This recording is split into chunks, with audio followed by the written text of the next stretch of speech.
¿Qué zona vais a ver?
east and west.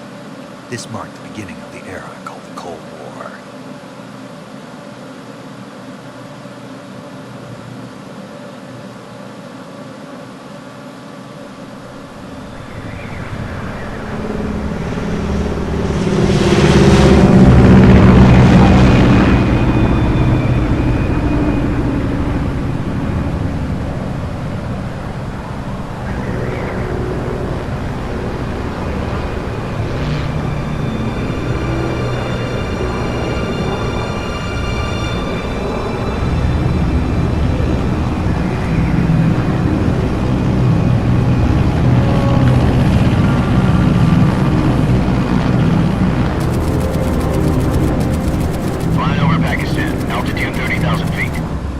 Soviet airspace. 20 minutes to drop off. Commencing internal depressurization. Equipment check. Arm main parachute. All right. Ready to go. Drop zone still showing a high pressure mass. Cav okay. Good. We've got high visibility.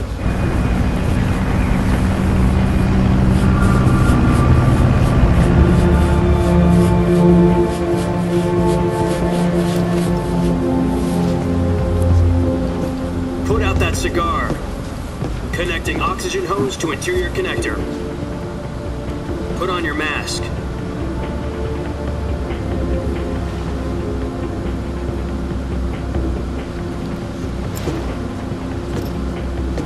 Does this panty waste know what he's doing? Approaching release point. 10 minutes to drop off. Hey, are you deaf? He said put out the cigar and put on your mask.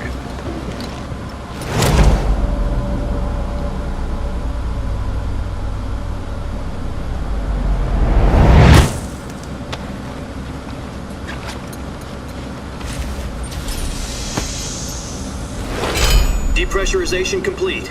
Checking oxygen supply. 6 minutes to drop off. Opening rear hatch.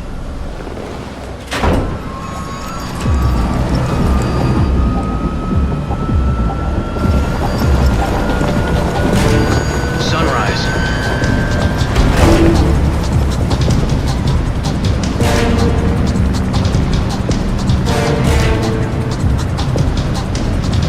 External temperature minus 46 degrees Celsius. 2 minutes to drop off. Stand up.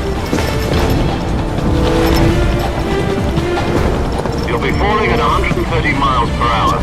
Try not to get frostbite from the wind chill. 1 minute to drop off. Move to the rear. Activate bailout model. This is one for the history books. The world's first halo jump. 10 seconds to drop off. Stand by. Status okay. All green. Prepare for drop-off. Countdown.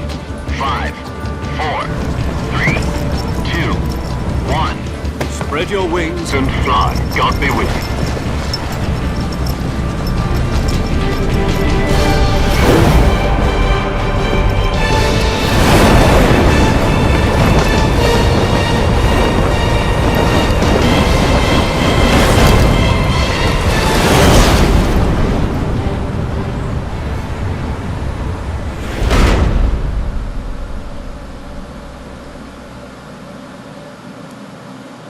Jack, I've got some important news. The head of the CIA has finally given us the green light for the virtuous mission. Virtual mission? No, the virtuous mission. The future of our Fox unit depends on it. If it succeeds, we'll be officially organized into a unit. Virtuous mission? Sounds like some kind of initiation ritual. You know, don't get cocky. This isn't a training op. Right. So what exactly is this wonderful mission? Well, about 2 years ago, a certain Soviet scientist requested asylum in the West through one of our moles. His name is Nikolai Stepanovich Sokolov. He's head of the OKB 754 Design Bureau, one of the Soviets' top-secret weapon research facilities, and the East's foremost expert on weapons development. Sokolov? Isn't he that famous rocket scientist? The very same. On April the 12th, 1961, the Soviets achieved the first manned spaceflight in history. The Earth was blue, but there was no God. Well spoken. The rocket that carried Yuri Gagarin to orbit was the A-1, known as the Vostok rocket. Sokolov is said to be the man most responsible for the multi-engine cluster used in that rocket. After Gagarin's flight, Sokolov left rocket development to become the head of the newly established Design Bureau. From a lowly technician to head of a design bureau, that's quite a success story, so why do you want to defect? It seems he'd become afraid of his own creations. Afraid? Call it a crisis of conscience. And for that, he left his country and his family behind and went over the fence? Not exactly. One of his conditions was that his family was also to be taken safely to the west. We used a mole to get the family out first, and succeeded in sneaking Sokolov over the Berlin Wall shortly afterwards. I was the one who conducted the operation. The security on the eastern side was still full of holes back then. Then what? We got Sokolov over in one piece, but the whole ordeal had left him exhausted, and we checked him into a hospital in West Berlin. It took him 2 weeks and more than 600 miles to get from the research facility in the Soviet Union to Berlin. He was in no condition to say anything coherent. And it was only a week later that we had something much bigger on our hands. The Cuban Missile Crisis. October the 16th, 1962, President Kennedy received word that the Soviets were in the process of deploying intermediate-range ballistic missiles in Cuba. The President demanded that the Soviets dismantle and remove the missiles. At the same time, he announced a naval blockade to prevent further missile shipments from reaching Cuba. But the Soviets didn't back down, instead placing their armed forces on secondary alert. Soviet transport ships carrying missiles continued on course towards Cuba. US and Soviet forces went on alert for an all-out nuclear war. Frantic negotiations were conducted through the UN's Emergency Security Council and unofficial channels to end the hair-trigger standoff. Finally, on October the 28th, the Soviet Union agreed to remove its missiles from Cuba, and so the world avoided a nuclear holocaust. But in order to get the Soviets to pull their missiles out, we had to make a deal. You mean the one where the US agreed to remove its IRBMs from Turkey? No. The Jupiter IRBMs deployed in Turkey were obsolete, and we were going to get rid of them anyway. They had no strategic value whatsoever to either the US or the Russians. The Turkey deal was a ruse, a cover story that was fed to the other intelligence agencies around the world. So what did the Russians really want? Sokolov. They wanted us to return Sokolov. You mean the Soviets pulled out of Cuba just to get their hands on Sokolov? That's right. What the hell was he working on? At the time, we had no idea. We were running out of time. It was either give up Sokolov or risk full-scale nuclear war. In the end, we had no choice. President Kennedy gave in to Khrushchev's demand. The next day, I got Sokolov out of the hospital, handed him over to agents on the eastern side. Sokolov kept on screaming, "Save me," until he disappeared from my sight. Then a month ago, we received some new information from one of our moles. About Sokolov? Yes. He was taken back to the research facility and forced to continue working on the weapon in question under KGB supervision. What's more, it's on the verge of completion. So what kind of weapon is it? Something to do with space rockets? No. Missiles. Same technology.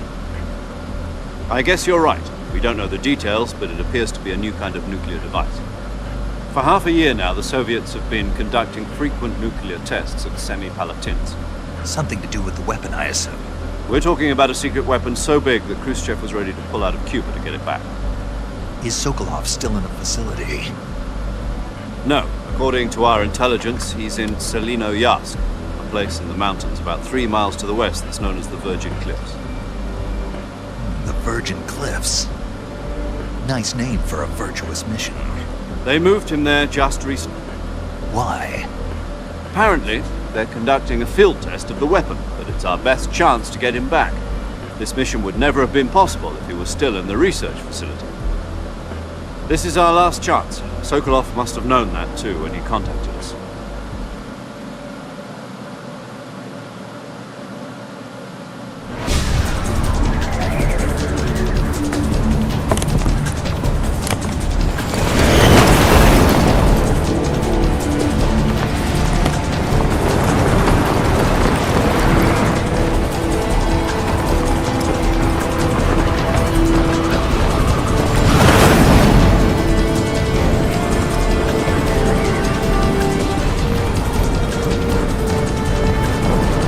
Listen up, Jack. Your mission is to infiltrate Selino Yask in the Soviet mountains, ensure the safety of Sokolov, and bring him back to the west.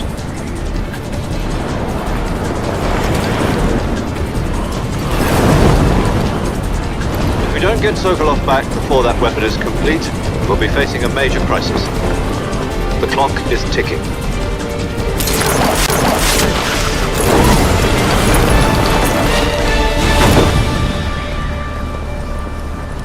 Once we've confirmed the rescue of Sokolov, stand by at the recovery point. A recovery balloon will be dropped at that point. Helium will be pumped into the balloon to inflate it. The process takes about 20 minutes. Once it's complete, the gunship's arm will latch onto the balloon and pull it up. The Fulton surface-to-air recovery system. I'm familiar with the theory. Take it easy. It's been combat-proven. Do you think Sokolov is up to it? The shock will be less than during a parachute jump, and the arm can handle up to 500 pounds. So you're planning on going over the border in a single combat Talon? She's equipped with two 6-barrel 20mm Vulcan cannons, as well as two 40mm machine guns. Sounds like she could hold her own against a battalion of tanks. Even with the fuel in the reserve tank, we're facing a 4-hour time limit. If all goes well, it shouldn't take more than a few hours. Home in time for dinner. But if anything goes wrong, you'll be eating dinner, breakfast, and all the rest of your meals in the jungle.